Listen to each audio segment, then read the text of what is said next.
കോൺഗ്രസ് പ്രവർത്തകർ ഏറെ ആവേശത്തോടെ കാത്തിരുന്ന ആ നിമിഷങ്ങൾ അടുത്തെത്തിയിരിക്കുകയാണ്. സ്ഥാനാർത്ഥി പട്ടികയുമായി ബന്ധപ്പെട്ട അന്തിമ ചർച്ചകൾക്ക് ശേഷം AICC general secretary KC Venugopal മാധ്യമങ്ങളെ കണ്ടപ്പോൾ പ്രകടമായത് വരാനിരിക്കുന്ന വലിയ വിജയത്തിന്റെ ആത്മവിശ്വാസമാണ്. പ്രതിപക്ഷ നേതാവ് VD സതീശനും യുവ നേതാവ് ഷാഫി പറമ്പിലും ഉൾപ്പെടെയുള്ള പ്രമുഖ നേതാക്കളുടെ സാന്നിധ്യം കോൺഗ്രസ് ക്യാമ്പിന്റെ കെട്ടുറപ്പും ആവേശവും വിളിച്ചോതുന്നതായിരുന്നു. വളരെ സ്മൂത്തായ ചർച്ചകളാണ് നടന്നുകൊണ്ടിരിക്കുന്നതെന്നും ഒട്ടുമിക്ക സീറ്റുകളിലും തീരുമാനമായി കഴിഞ്ഞെന്നുമാണ് KC വേണുഗോപാൽ വ്യക്തമാക്കിയത്. ലിസ്റ്റ് എപ്പോൾ വേണമെങ്കിലും പ്രതീക്ഷിക്കാമെന്ന അദ്ദേഹത്തിന്റെ വാക്കുകൾ പ്രവർത്തകർക്ക് വലിയൊരു ഉണർവാണ് നൽകുന്നത്. വെറും ഒരു ലിസ്റ്റ് അല്ല, മറിച്ച് കൃത്യമായ വിലയിരുത്തലുകൾക്കും വിശകലനങ്ങൾക്കും ശേഷം വിജയ സാധ്യതയുള്ള കരുത്തരുടെ പട്ടികയാണ് പുറത്തുവരാൻ പോകുന്നത്. യുവാക്കൾക്കും പുതുമുഖങ്ങൾക്കും അർഹമായ പ്രാധാന്യം നൽകുന്ന ഒരു ഫൈറ്റിംഗ് ലിസ്റ്റ് ആയിരിക്കും ഇതെന്നും അദ്ദേഹം ഉറപ്പു നൽകി. ഭരണപക്ഷത്തിന്റെ അവസ്ഥ പരിതാപകരമാണെന്നും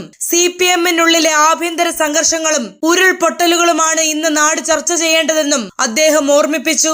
സ്വന്തം പാർട്ടിയുടെ തെറ്റായ പോക്കിൽ മനം മടുത്ത് കമ്മ്യൂണിസ്റ്റുകാർ തന്നെ പുറത്തേക്ക് വരുന്ന കാഴ്ചയാണ് ഇന്ന് കേരളത്തിലുള്ളത്. ഇത് വരാനിരിക്കുന്ന തെരഞ്ഞെടുപ്പ് ഫലത്തിന്റെ ചുവരെഴുത്താണെന്ന് അദ്ദേഹം തുറന്നടിച്ചു. CPM വലിയ തകർച്ചയുടെ വക്കിലാണെന്നും അവരുടെ നയങ്ങൾ തന്നെ അതിന് കാരണമാകുമെന്നും KC വേണുഗോപാൽ കൂട്ടിച്ചേർത്തു. മുഖ്യമന്ത്രി പിണറായി വിജയന്റെ ഫേസ്ബുക്ക് പോസ്റ്റുകൾക്കും അദ്ദേഹം ശക്തമായ മറുപടി നൽകി. ഒറീസയിലെ കോൺഗ്രസ് MLA-മാരെ കുറിച്ച് പറയുന്ന മുഖ്യമന്ത്രി സ്വന്തം മുന്നണിയിൽ ഇത്രയും കാലം MLA ആയിരുന്ന ആളിന്ന് BJP ടിക്കറ്റിൽ മത്സരിക്കുന്നത് കാണുന്നില്ലേ എന്ന് അദ്ദേഹം പരിഹസിച്ചു. CPM-ഉം BJP-യും തമ്മിലുള്ള അന്തർധാര ഇലക്ഷൻ തീയതികളിൽ പോലും പ്രകടമാണെന്നും അദ്ദേഹം ആരോപിച്ചു. തെരഞ്ഞെടുപ്പ് ഗോതയിലേക്ക് ഇറങ്ങാൻ കോൺഗ്രസ് സ്ഥാനാർത്ഥികൾ സജ്ജരായി കഴിഞ്ഞു. ആവേശം വാനോളം ഉയരുന്ന ഈ നിമിഷങ്ങളിൽ ആ വിസ്മയ പട്ടികയ്ക്കായുള്ള കാത്തിരിപ്പിലാണ് കേരളം. അഴിമതിക്കും ദുർഭരണത്തിനുമെതിരെ ഒരു കൊടുങ്കാറ്റായി മാറാൻ UDF പടയൊരുക്കം പൂർത്തിയായി കഴിഞ്ഞിരിക്കുന്നു. KC വേണുഗോപാലിന്റെ വാക്കുകൾ ഇത് അടിവരയിടുന്നുണ്ട്. എന്തായാലും അദ്ദേഹത്തിന്റെ ആ പ്രതികരണ വീഡിയോ നമുക്കൊന്ന് കണ്ടു നോക്കാം. ഉറക്കമൊന്നുമില്ലേ? അല്ല, വളരെ വളരെ സ്മൂത്ത് ആയിട്ടുള്ള ചർച്ചകൾ നടന്നുകൊണ്ടിരിക്കുന്നത്. കൺസിഡറബിൾ ആയിട്ടുള്ള സീറ്റുകൾ തീരുമാനമായി കഴിഞ്ഞിട്ടുണ്ട്. അത് ഒഫീഷ്യലായിട്ട് ഡിക്ലെയർ ചെയ്യുമ്പോൾ നിങ്ങൾക്ക് മനസ്സിലാവും. ഒട്ടും വൈകാതെ എത്രയും പെട്ടെന്ന് നൽകാനാണ് ഞങ്ങൾ ആലോചിക്കുന്നത്. ഊഹം നടക്കട്ടെ.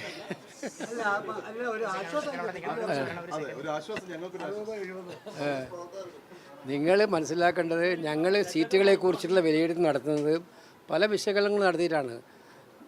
ഒരു 10 മണിക്കൂർ വൈകുന്നതല്ല പ്രശ്നം. എടുക്കുന്ന തീരുമാനങ്ങൾ ശരിയാക്കുക എന്നുള്ളതാണ് ഞങ്ങൾ പരമാവധി എല്ലാവരും കൂടി യോജിച്ച് ആലോചിക്കുന്നത്. അപ്പോൾ മനസ്സിലായിക്കോളും. അവരിപ്പോൾ ഒരു പുതുമ നിങ്ങൾ പറയണ്ട, അവരുടെ സിറ്റിംഗ് MLA-മാരെയാണ് അവർ അനൗൺസ് ചെയ്തിരിക്കുന്നത്. ഒരു ചേഞ്ചും ഇല്ല. നിലവിലുള്ള സർക്കാരിൻ്റെ ആൻറ്റി ഇൻകംബൻസി സർക്കാരിൻ്റെ പ്രതിഫലനമായിട്ട് അവരുടെ സിറ്റിംഗ് MLA-മാർ കണ്ടിന്യൂ ചെയ്യുന്നു. അതത്രയുള്ള പുതുമയൊന്നുമില്ല. ഞങ്ങളുടെ പുതുമുഖങ്ങളും ഒട്ടാകെ നല്ല ഫൈറ്റുള്ള ലിസ്റ്റായിരിക്കും. അതിന് സമയമെടുക്കും കുറച്ചൊക്കെ.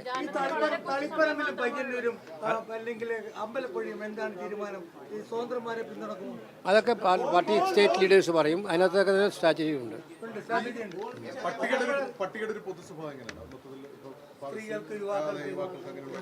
പിന്നെ അത് എല്ലാ കാലത്തും ഞങ്ങൾ ഉള്ളതല്ലേ. യുവാക്കൾക്ക് റെപ്രസെൻറ്റേഷൻ നല്ല എല്ലാവർക്കും പ്രാതിനിധ്യം പരമാവധി. അതുകൊണ്ട് കേവലം മെച്ചപ്പെട്ട ഒരു ലിസ്റ്റ് തന്നെ ആയിരിക്കും എന്നാണ് എൻ്റെ വിശ്വാസം. ആ തീരുമാനങ്ങളൊക്കെ വരും. ഞാൻ പറഞ്ഞല്ലോ, ലിസ്റ്റ് വരുമ്പോൾ നിങ്ങൾക്ക് മനസ്സിലാവുമല്ലോ എന്താണ് അതിൻ്റെ ശരിയായ ചിത്രം എന്നുള്ളത്. അല്ല, ലിസ്റ്റ് വരുമ്പോൾ എല്ലാത്തിലും ക്ലിയറായിട്ട് ഉത്തരം കിട്ടും. ലിസ്റ്റ് വരുമ്പോൾ എല്ലാവർക്കും ക്ലിയർ ആയിട്ടുള്ള വിവരങ്ങൾ കിട്ടും. നിങ്ങൾക്ക് സൂചന കിട്ടുന്നത് എന്താണ്, എവിടെ നിന്നാണ് സോഴ്സ് എനിക്കറിയില്ല. എന്തെന്നോ നിങ്ങൾ മനസ്സിലാക്കേണ്ടത്, CPM-ന്റെ നിലപാടുകൾക്കെതിരായി ആ പാർട്ടിക്കകത്തുണ്ടാകുന്ന ഉരുൾപൊട്ടലുകളും ആഭ്യന്തര സംഘർഷങ്ങളുമാണ് ഈ നാട്ടിൽ ചർച്ച ചെയ്യപ്പെടേണ്ടത്. അത് ഞങ്ങളാരും ഉണ്ടാക്കിയതല്ല. സ്വന്തം പാർട്ടിയുടെ തെറ്റായ പോക്കിൽ മനം മടുത്തിട്ട് ആ പാർട്ടിയെ ഉള്ളിൽ നിന്ന് രക്ഷപ്പെടുത്താൻ കഴിയാതെ പോകുമ്പോൾ പുറത്തു പോകേണ്ടി വരുന്ന ശബ്ദമാണ് അവിടെ കേൾക്കുന്നത്. ഇത് കേരളത്തിലെ കൃത്യമായൊരു ചുവരെഴുത്താണ് ഈ തെരഞ്ഞെടുപ്പിൻ്റെയും കൂടെ. അത് നിങ്ങൾ ഇതൊക്കെ ഡൈവേർട്ട് ചെയ്യാൻ കോൺഗ്രസിലെ സ്ഥാനാർത്ഥി ഇങ്ങനെയായോ അങ്ങനെയായോ എന്ന് ചോദിച്ചിട്ട് കാര്യമില്ല. ഇതാണ് യഥാർത്ഥമായിട്ടുള്ള സംസാരിക്കേണ്ട വിഷയം. അതാണ് അതാണ് അല്ല അല്ല അതൊക്കെ നിങ്ങൾ അതൊക്കെ ഈ പറയുന്ന പോലെ എല്ലാം വിലയിരുത്തുന്നല്ലോ ജനങ്ങൾ എന്താണ് അതിനകത്തൊക്കെ. ഞങ്ങൾക്ക് കൃത്യമായിട്ടും ആത്മവിശ്വാസത്തോടുകൂടി മുന്നോട്ട് പോകണം. അല്ല ഞാൻ പറഞ്ഞല്ലോ, ആ വേഗമല്ലല്ലോ വേണ്ടത്. ഒരു ഉപതെരഞ്ഞെടുപ്പ് ഒരു സീറ്റ് മാത്രമാണ്. ഇത് പല സീറ്റുകളുള്ളതുകൊണ്ട് കോംപ്ലക്സിറ്റി ഉണ്ട്. മാത്രമല്ല ഞങ്ങൾക്ക് ചില കാര്യങ്ങളിൽ കാത്തിരിപ്പ് വേണ്ടി വരും. അത് ആർക്കാ മനസ്സിലാവാത്തത്? ഇപ്പോഴും 3-4 സീറ്റുകൾ CPM ഒഴിച്ചിട്ടിരിക്കുകയാണല്ലോ അനൗൺസ് ചെയ്തപ്പോൾ. ഒഴിച്ചിട്ടില്ലേ? അത് പൊളിറ്റിക്കൽ പാർട്ടിയുടെ ഒരു ഫ്ലെക്സിബിലിറ്റി അല്ലേ. ഞങ്ങൾക്ക് അതിൻ്റെ സ്വാതന്ത്ര്യം എന്താ? ഞങ്ങൾ വേഗം നോക്കിയതല്ല, വേഗം നോക്കുകയാണ്.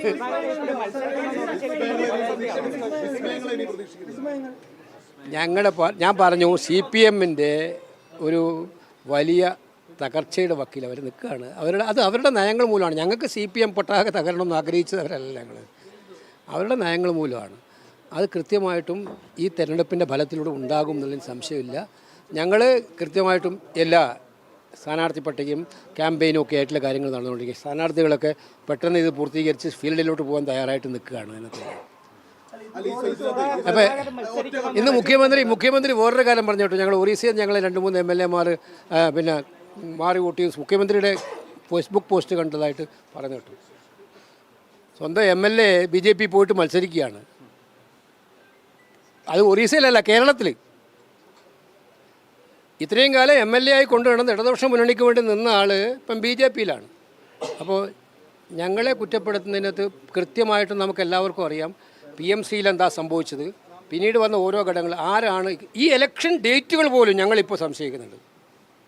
ഇലക്ഷൻ ഡേറ്റുകൾ പോലും രണ്ടുപേരും ഒന്നിച്ചുണ്ടാക്കിയ ഡിസൈനാണ് കേട്ടോ.